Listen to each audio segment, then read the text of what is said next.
John from GuitarNoise.com and welcome to the first ever video interview on Guitar Noise.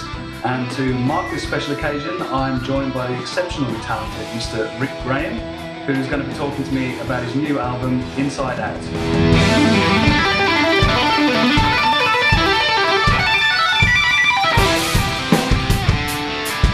So, welcome Rick. Thanks, John.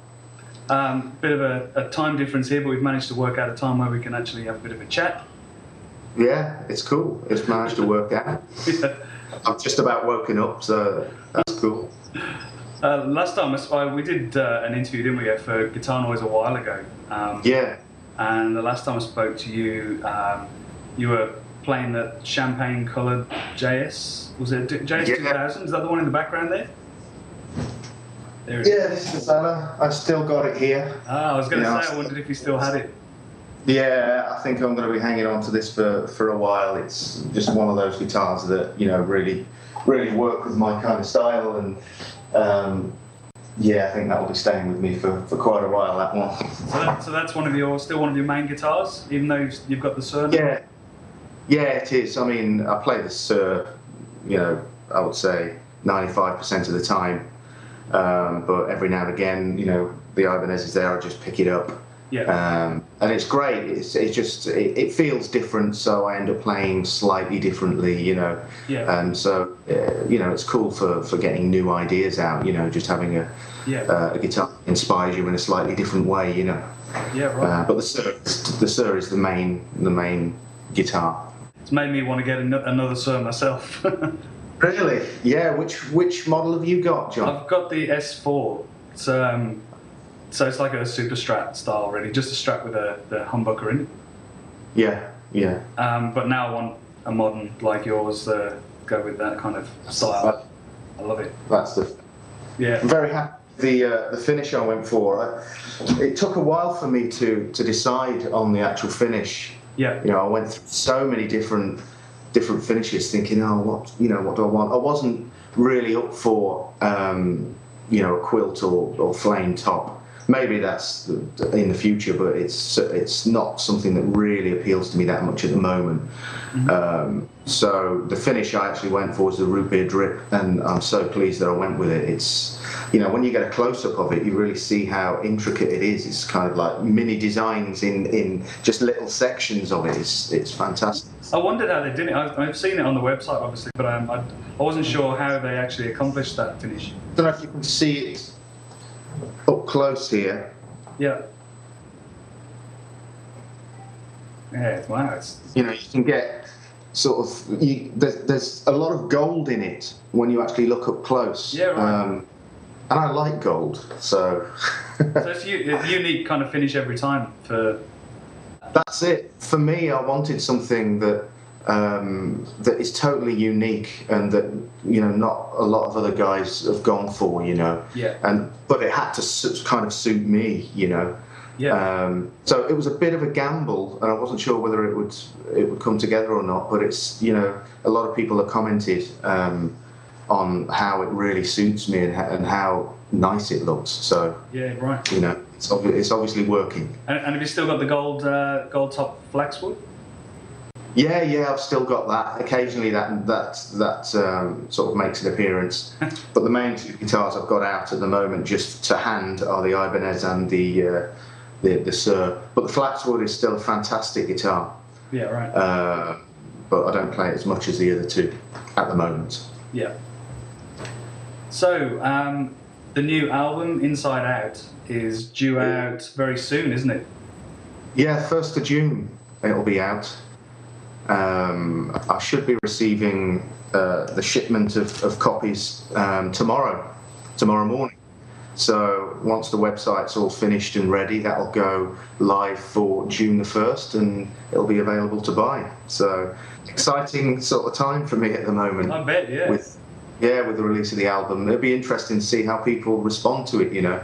Well, having heard it myself, I can tell you that I think people are going to respond very well to it because it's an incredibly eclectic mix, and although you can still tell that it's you playing on every track, you've managed to create kind of a bit of a journey through the tracks in totally different styles, haven't you? You've gone in like classical directions. I mean, the classical Yeah. playing is incredible, and then also a really beautiful fingerstyle track, and then you've also got brilliant sort of rock tracks.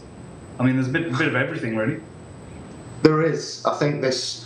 The main reason for that is because I've spent so long sort of getting ideas for an album. You know, it's been in the making for a long time. You know, quite a lot of years. So a lot of the ideas that I've had, I kind of wanted to give people an impression of what I do. You know, I'm not just a rock player. You know, classical style and acoustic playing is a big element of what I do as a musician and guitar player. Yeah.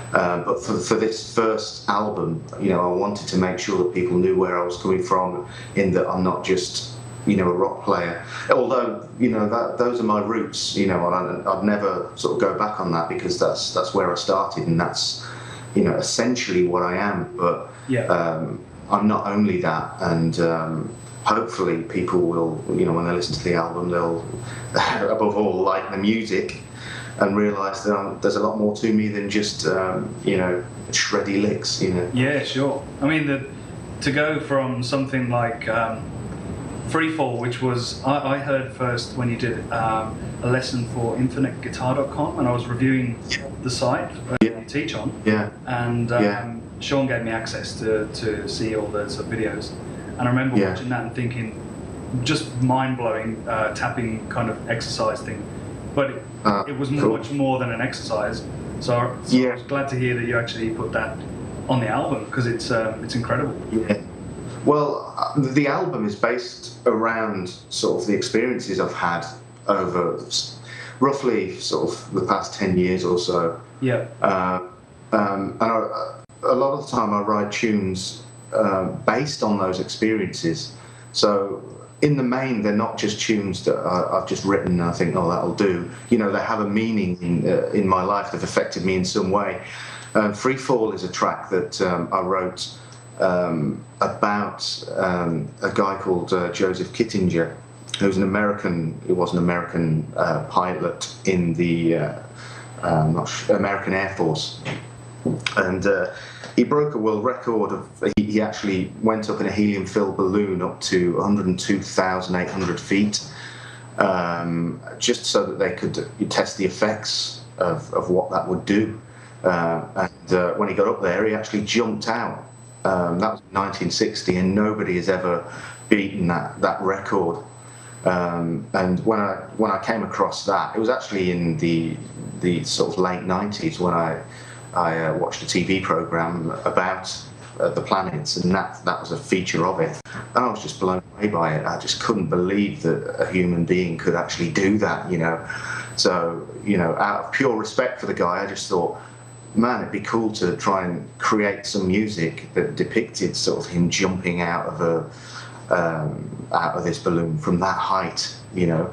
And that's where, at the start of the piece, there's the Lord's Prayer is in there. Yeah. With a slight change at the end, because I watched an interview with him, and he said that just before he jumped, he sort of said a prayer and leapt out.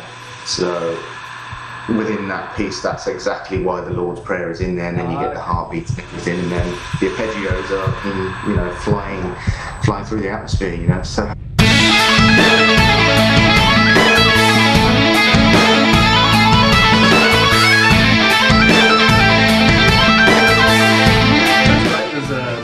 There's a story behind it as well.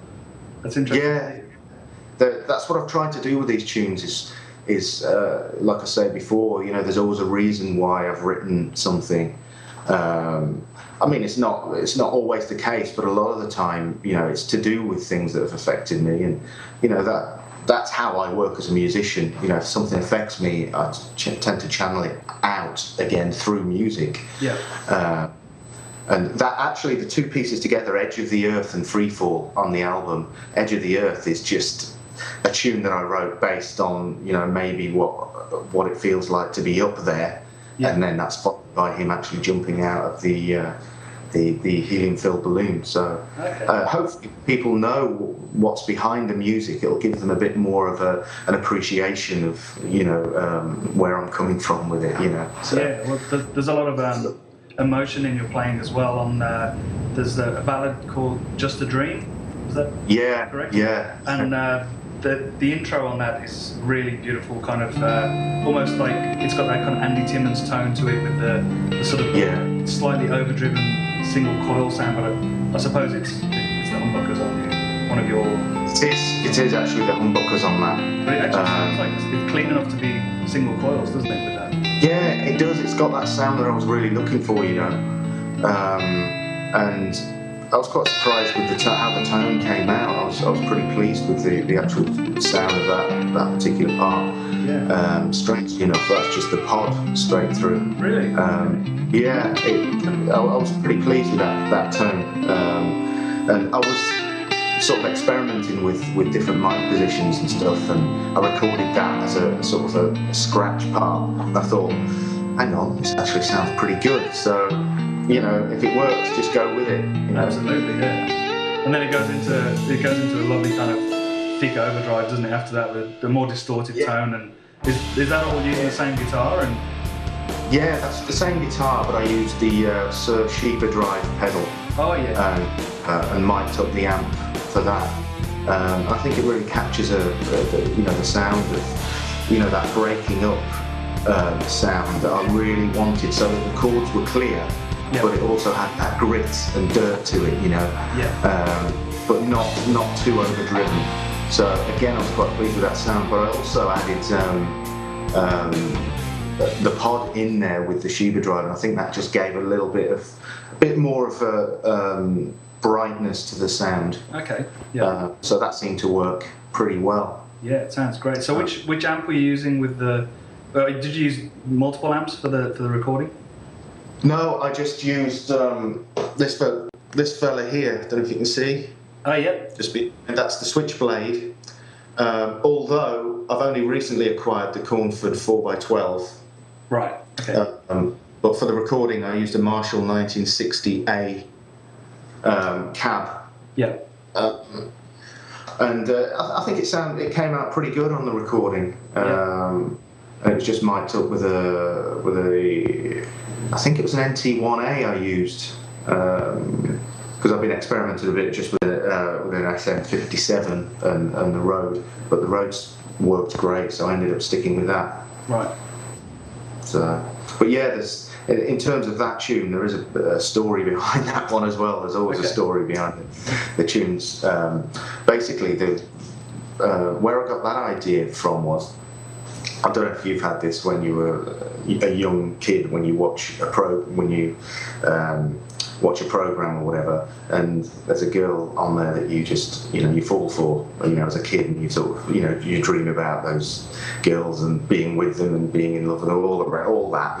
Hopefully most people have gone through that.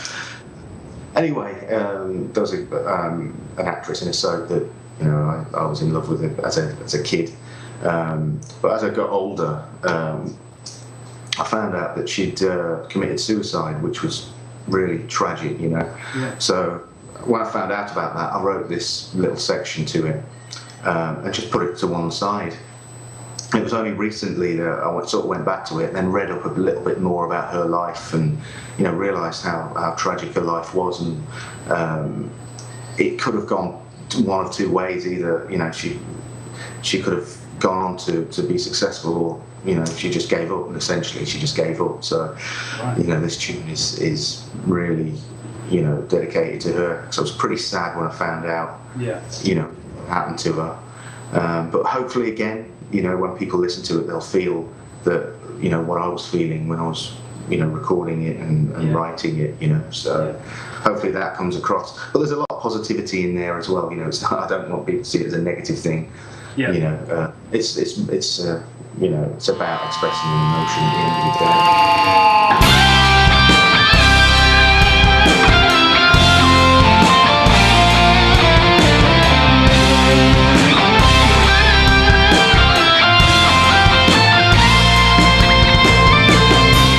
Will the album include any of this in the sort of notes, will there be a description of each track to sort of explain where the story came from?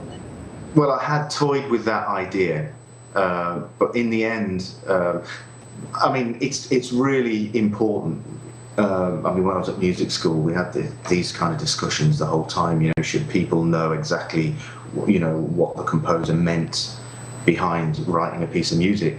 You know, this discussion went on forever and ever. You know, and it still does. And you know, I think it's pretty important for people to know where I'm coming from with the music. Having said that, what I decided to do was just give an overall picture, just in a paragraph in the notes within the CD, so that it gives them an overall idea of where I was coming from. And essentially, the album is really kind of the theme of it is kind of like a yin-yang thing, which is positive in negative. You know, wherever you get negative, there's always positive, and vice versa. So that was the main theme of the album. So as long as people get that idea, and hopefully through interviews like this, people will, you know, get information about the tracks that way. So. Yeah, absolutely. Another track I wanted to ask you about was Lullaby, which was another one that I saw on the. I think that you did as a piece for Infinite Guitar as well. Yeah, that's right. Yeah. And it's is it sort of in the style of anyone in particular, or is that just your fingerstyle? Well, I remember at the time, because again, this is quite an old piece that I wrote quite a while ago. And I remember at the time I was listening to a lot of Debussy, and I was really into sort of his chord changes at the time. Okay. So I guess subconsciously, it's not that I actually sat down trying to write something in the style of, you know. Yeah. But I must have been influenced at that point, and I think somewhere along the line, some element of it came out, you know, in my own way, you know. Yeah. So that's what I was listening to at the time.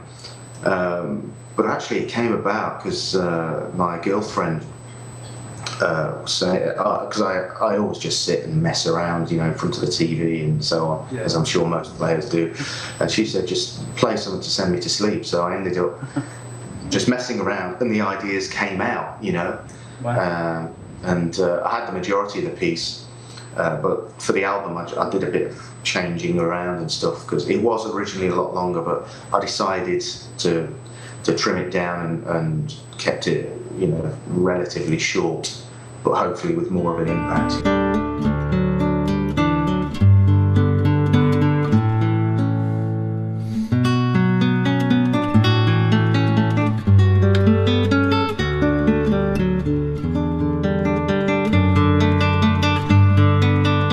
I suppose your fingerstyle technique is basically based off your classical technique, isn't it? Yeah, totally. I didn't really play much acoustic before I got into classical guitar. So I remember I had a classical guitar just lying around the house, and actually I got into classical guitar through a friend of mine who was always constantly challenging me to play things, you know. And one day he wasn't a musician, he would say, you know, can you play this? I bet you can't play that, you know, that kind of thing. But one day he brought a tape round. This was sort of mid-90s. And he brought a cassette round and put it on. And it was Usher Waltz by Koshkin, played by John Williams. Yeah. I just couldn't believe it, you know. I hadn't heard anything like that before. So when I heard it, he played it to me with this cassette, and then afterwards said, I bet you can't play anything like that. And I was like, I've got to try this. So once I sort of, you know, got my head involved, I realised, hang on, I have to learn to read music to be able to do this kind of thing. Sounds like a really trivial way of getting into it, but it was good because, you know, he by doing that, he exposed me to a whole side of music that I would never have gotten involved in, you know. So in the end, I had to sit down and learn how to read music, which I did in the main on my own. Just went down to the library and got some books. There wasn't any internet. Well, there was internet, but you know, I certainly didn't have it. But it must have been right in the early stages then as well. Oh, so if you wanted something, you went out and, you know, walked to wherever it was and got it, you know. Yeah. So I went to the library, got the books, and started practicing classical stuff. You didn't have the Frederick Knowles book, did you, by any chance? I did, yeah. I had that book. I had the second book, which had Recuerdos in it at the end. I'm always looking at the back, just seeing these thick black dots, thinking, how am I ever going to play that? But there was some cool ideas there, but it didn't take long before I moved on from that to other stuff. One of the biggest influences via my exposure to classical guitar is J.S. Bach, who's had a massive influence on how I approach sort of writing, you know. Yeah. I always listen to Bach. It's very rarely a day goes by when I don't at least listen to some of his music. Okay. Yeah. And that's why I've included the fugue on the album, because it's been a feature of my life for so long, you know, and it's important music to me. So I thought, hey, you know, I want people to know where I'm coming from. So, you know, this is something important to me. I don't know if people realise as well how challenging fugues are to play, but getting each. Yeah. I mean, essentially, there are multiple lines of music, aren't they, that are absolutely sort of repeating, but you have to play. Almost you're playing chords, but lines within those chords have got to stand out. Absolutely, yeah. Rather than a homophonic sort of approach, which is block chords, although they do occur, you know, this is more of a textural sort of tapestry of lines. Yeah. You know, it's really important that you don't get, you know, those lines have got to be really clear. And that just takes a lifetime of practice to develop your technique so that you have complete control over it. You know, it's something that I'll be doing for the rest of my life, trying to improve on. And it's always quite difficult finding the time, especially, you know, being predominantly an electric player. You know, it's really difficult to have the classical discipline and have that at a level to maintain it. You know. So the classical guitar is something that is now sort of developing a bit of a backseat in terms of my priorities. But that being said, you know, it's still going to be a part of my life, you know, forever, really. Yeah. But yeah, if the fugue is, I mean, it's an amazing piece of music. There's so many beautiful moments within it. Yeah. But it's very deceptive when you listen to it. Because it's so hard to maintain that clarity within those lines, you know. Yeah. So I think just listening to any of his music is a lesson in itself, basically. And so yeah. Well, I've tried many a time playing Bach when I was at university. I was always told that my technique was letting me down, because I was told that I was too much of an electric player and my left-hand technique was sloppy. And it's totally different. I mean, basically, I play with my hands at a bit of an angle. I'm not really very technical. So what I noticed with you, and I've mentioned this in our last interview, was that you don't seem to have hardly any movement in your left hand. It's so sort of your fingers are so close to the strings that it's completely effortless. But you told me that was natural for you, and it didn't take any real practice. It wasn't really something that I'd specifically worked on, you know. A lot of people do mention that you know, that there's hardly any movement there, but I didn't actually sit down, you know, consciously going, you know, I've got to make sure that I've got to minimise that movement. Yeah, that's amazing.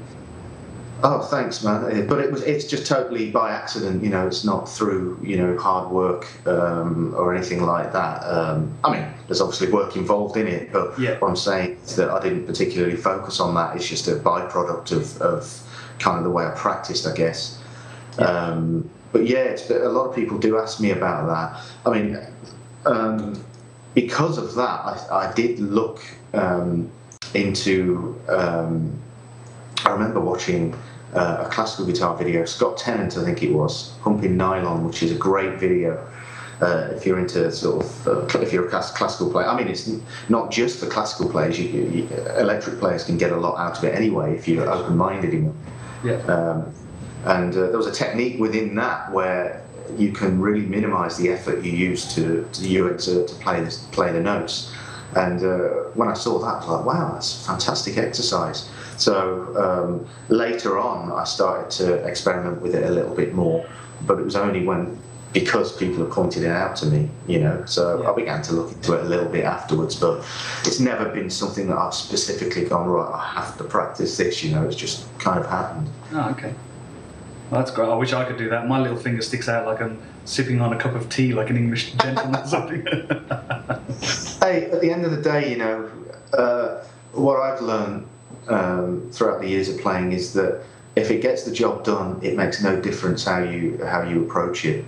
Whatever technique you use, at the end of the day, it's a means to an end. And the other important thing that I've learned is that it's really important as a teacher that you encourage the natural propensity of the student technique-wise, and for somebody to say no, you shouldn't do that, that's something that I really disagree with. Because you could be hindering really good progress with a student. So it's really important that the teacher brings out the best of the student, and if that means you've got an unorthodox technique, then so be it. I would never want to get in the way of someone's personal development, but at the same time you've got to tread carefully, because you don't want you wouldn't want anybody to develop any bad habits. So at the end of the day, what I'm wary of is people saying you mustn't do that, or you mustn't do this, because it creates a mindset whereby it stays with you. I remember reading things in magazines, years ago, of people saying you mustn't do that, and for some reason it's always stuck with me, and you've kind of got to fight it and go, hang on a minute, well, why shouldn't I do that? So I'm a big believer in at the end of the day, if it works for you, it works for you, and that's all that matters. All right, well, I'll I suppose wrap this up and let you get back to your day. It's the end of the day for me. Right, yeah, you can get some kit. Thanks very much for joining me. And, that's a pleasure. Good luck with the album release. I'll be posting links to your site and everything as well on guitarnoise.com. Great. Thanks a lot, Rick. See you, John, and hopefully speak to you very soon. Hope so, and maybe you'll come out to Australia on one of your promotional tours. Yeah, that'd be great. I'd love to visit Australia. My girlfriend tells me how fantastic it is all the time, so hopefully I'll make it over there soon. Excellent. All right, thanks a lot, Rick. Thank you, John. Take care.